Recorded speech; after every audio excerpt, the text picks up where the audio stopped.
I chose this particular picture because I would like to talk about people and communities in the Amazon rainforest.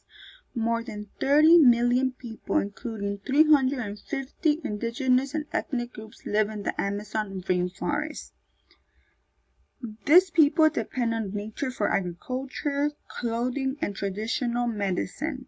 Most live in large urban centers, but all residents rely on the Amazon's natural bounty for food, shelter, and livelihoods.